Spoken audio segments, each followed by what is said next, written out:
রাওয়ালপিন্ডি টেস্টে জয়ের জন্য বাংলাদেশের প্রয়োজন আরও 143 রান। অন্যদিকে পাকিস্তানের প্রয়োজন 10 উইকেট। পঞ্চম দিনে এই রান তোলা মোটেও সহজ কাজ হবে না। পাশাপাশি বৃষ্টিরও সম্ভাবনা আছে, তাতে কমে আসতে পারে দিনের মোট ওভারের সংখ্যা। সব মিলিয়ে শেষ দিনে রোমাঞ্চের অপেক্ষায় রাওয়ালপিন্ডি। চতুর্থ দিন শেষে নিজেদের দ্বিতীয় ইনিংসে 7 ওভারে বাংলাদেশের সংগ্রহ বিনা উইকেটে 42 রান।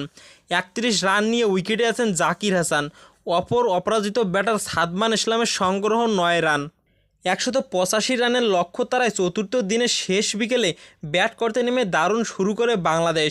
বিশেষ করে জাকির হাসান শুরু থেকে আক্রমণাত্মক ব্যাটিং করেছেন, তাতে এখন পর্যন্ত সফল এই ওপেনার। ইনিংসের বয়স 7 ওভার। এরই মধ্যে জাকিরের ব্যাট থেকে এসেছে 2 4 ও 2 ছক্কা। সব মিলিয়ে তিনি এদিন ব্যাটিং করেছেন 134 স্ট্রাইক রেটে। অপর প্রান্ত থেকে জাকিরকে যোগ্য সঙ্গ দিয়েছেন সাদমান। তিনি দেখে শুনে টেস্ট মেজাজেই ব্যাটিং করেছেন। দুই ওপেনারের দৃঢ়তায় জয়ের পথে ভালোভাবেই এগোচ্ছিল বাংলাদেশ। টাইগারদের এমন উড়ন্ত শুরুতে বাধা হয়ে দাঁড়ায় আলোক স্বল্পতা। চাপ বিরতির পর 1 ওভার খেলা হয়েই বন্ধ হয়ে যায়। রাওয়ালপিন্ডির আকাশে দেখা যায় ঘন কালো মেঘ। জ্বালানো হয় স্টেডিয়ামের সবকটি ফ্লাড লাইট। তবে ম্যাচ উপযোগী আলো নেই বলে খেলা বন্ধ করেন আম্পায়াররা। এরই মধ্যে মাঠকর্মীরা পিচ ঢেকে দেন। কিছুক্ষণ পরই নামে বৃষ্টি। তখন ওই দিনের খেলা প্রায় ঘন্টা দেড়েক বাকি ছিল।